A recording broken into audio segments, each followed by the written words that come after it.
45 cinema ಇವತ್ತು ಅದ್ದೂರಿಯಾಗಿ ತೆರೆ ಕಂಡಿದೆ. ಇವತ್ತು ನಮ್ಮ ಜೊತೆ ಅದ್ರ ಬಗ್ಗೆ ಮಾತಾಡಕ್ಕೆ ಸಿನಿಮಾ ನಿರ್ಮಾಪಕರಾಗಿರುವಂತಹ ರಮೇಶ್ ರೆಡ್ಡಿ ಸರ್ ಇದ್ದಾರೆ. ಬನ್ನಿ ಅವ್ರನ್ನ ಮಾತಾಡಿಸ್ತಾ ಹೋಗ್ತೀನಿ.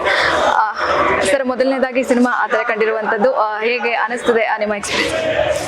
ಇಲ್ಲ, ತುಂಬಾ ಖುಷಿ ಆಗ್ತಾ ಇದೆ ಅಮ್ಮ. ಇಲ್ಲೆಲ್ಲ ಬಂದ ನಾವು ಸೆಲೆಬ್ರೇಷನ್, ಫ್ಯಾನ್ ಸೆಲೆಬ್ರೇಷನ್ ಇದೆಲ್ಲ ನೋಡಿದಾಗ ಅದರಿಂದ ಶಿವಣ್ಣ, ಉಪ್ಪಿ ಸಾರು, ರಾಜ್ವಿ ಸಾರು ಅವ್ರನ್ನ ಕಾಂಬಿನೇಷನ್ ನಾವು ಮಾಡಿರೋದು ನಮ್ಗೆ ತುಂಬಾ ಖುಷಿ ಆಗ್ತಾ ಇದೆ.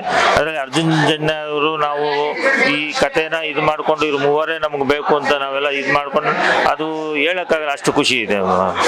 ಮತ್ತೊಂದು ಎಲ್ಲ ನಿರ್ಮಾಪಕರು ಒಬ್ಬ ಹೀರೋನ ಹಾಕೊಂಡು ಮೂವಿ ಮಾಡಕ್ಕೆ ಸುಸ್ತು ಪಟ್ರೆ, ನೀವು ಮೂರ್ ಜನ ಸ್ಟಾರ್ ಹೀರೋಗಳನ್ನ ಹಾಕೊಂಡು ಮೂವಿ ಮಾಡಿದಿರಾ, ಅದ್ರ ಬಗ್ಗೆ ಏನ್ ಹೇಳ್ತೀರಾ? ಇಲ್ಲ, ನಮ್ಗೆ ಸುಸ್ತು ಅಂದಲ್ಲ, ಕತೆಗೆ ಮೂವರು ಬೇಕಾಗಿತ್ತು, 3 ಜನ ಬೇಕಾಗಿತ್ತು. ಆ ಕತೆ ಎಲ್ಲ ನಮ್ಗೇನ 3 ಜನದ ಏನು ನಮ್ಗೆ ಇದಿಲ್ಲ, ಅದೆಲ್ಲ ಅರ್ಜುನ್ ಜನಗೆ ಹೋಗ್ಬೇಕು, ಅದೆಲ್ಲ ಅರ್ಜುನ್ ಜನ ಅದೇನು ಇದು ಮಾಡ್ತಾ ಇದ್ರು, ನಾವು ಅವ್ರ ಜೊತೆಲಿ ಇರ್ತೀವಿ ಅಷ್ಟೇ. ಇನ್ನು ಅರ್ಜುನ್ ಜನ್ಯ ಸರ್ ಮ್ಯೂಸಿಕ್ ಅಲ್ಲಿ ಪಂಟ್ರು ಕೂಡ, ಅವ್ರ ಜೊತೆ ನೀವು ಮೂವಿ ಮಾಡಿದ್ದು ಅವರ ಎಕ್ಸ್ಪೀರಿಯನ್ಸ್ ಎಲ್ಲ ಹೇಗಿತ್ತು ಸರ್? ತುಂಬಾ ಚೆನ್ನಾಗಿತ್ತು. ನಮ್ಗೇನಂತ ಅಣ್ಣ ತಮ್ಮಂದ ತರ ಬಾಂಧವ್ಯ ಏನು ನಮ್ಗೇನಿಲ್ಲ. ಅವರು ಏನು ಹೊಸ ಡೈರೆಕ್ಟರ್ ಅಂತ ನಾನು ಯಾವಾಗ ಅನ್ಕೊಂಡಿರಲಿಲ್ಲ. ಅದಕ್ಕನ್ನ ಅವ್ರು ಹೇಳೋ ಥಾಟ್ಗಳಾಗ್ಲಿ, ಅವ್ರು ಇದು ಮಾಡೋದಾಗ್ಲಿ ತುಂಬಾ ಅವ್ರಿಗೆ ಒಳ್ಳೆ ಹೊಸದು ಮಾಡಬೇಕು ಅಂತ ಅವರು ಮೈಂಡ್ ನಲ್ಲಿ ಇತ್ತು. ಅದೇ ತರ ಅವ್ರ ಕಥೆನೂ ಮಾಡಿದ್ರು. ನಾವು ಎಲ್ಲ ಆನಿಮೇಷನ್ ಮಾಡ್ಕೊಂಡೆಲ್ಲ ಹೋಗಿದ್ದು. ಅವರು ಫಸ್ಟೇ ನಾವು ಪ್ರಿಪೇರ್ ಆಗಿದ್ವಿ, ಇಬ್ರು ಪ್ರಿಪೇರ್ ಆಗಿದ್ವಿ ಈ ಕತೆ ಇದು ಮಾಡಬೇಕು ಅಂತ ಹೇಳ್ಬಿಟ್ಟು. ಅದರಿಂದ ಅದು ನೀಟಾಗಿ ಇಲ್ಲಿವರೆಗೂ ಬಂತು.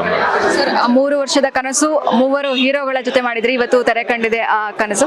ಅದ್ರ ಬಗ್ಗೆ ಹೇಳದಿದ್ರೆ ಕೊನೆಯದಾಗಿ ನಮ್ಮ ಕನ್ನಡ ಪ್ರೇಕ್ಷಕರಿಗೆ ಏನ್ ಹೇಳಕ್ ಇಷ್ಟಪಡ್ತೀರಿ? ಅಲ್ಲ, ಕನಸು ನೀವು ನೋಡ್ತಾ ಇದ್ರು, ನಿನ್ನೆಯಿಂದ ಈ ರೆಸ್ಪಾನ್ಸ್ ನೋಡಿದ್ರೆ 3 ಜನ ನಾವು ಫಸ್ಟ್ ಹೇಳ್ತಾ ಶಿವಣ್ಣ, ಉಪ್ಪಿ ಸಾರು ಅಂತ ನಮ್ದು ಇಷ್ಟು ಇದಕ್ಕೆ ಖುಷಿ ಬೇಕಾ ನೋಡಿ, ಎಷ್ಟು ಫ್ಯಾನ್ಸ್ಗಳು ಯಾವ ತರ ಸೆಲೆಬ್ರೇಷನ್ ಮಾಡ್ತಾ ಇದ್ದಾರೆ. ಇದು ತುಂಬಾ ಖುಷಿ ಆಗ್ತಾ ಇದೆ. ಅದನ್ನ ನೋಡಕ್ಕೆ ನಾನು ಬಂದೆ ಮಾಡಿ. Thank you. ನೋಡಿದ್ರಲ್ಲ ವೀಕ್ಷಕರೇ, ಇದಾಗಿತ್ತು ಸಿನಿಮಾ ನಿರ್ಮಾಪಕ ರಮೇಶ್ ರೆಡ್ಡಿ ಅವರ ಮಾತು. ಕ್ಯಾಮ್ರಾ ಪರ್ಸನ್ ಅಕ್ಷಯ್ ಜೊತೆ ಲಾವಣ್ಯ, ಜನತಾ ಟಿವಿ ಬೆಂಗಳೂರು.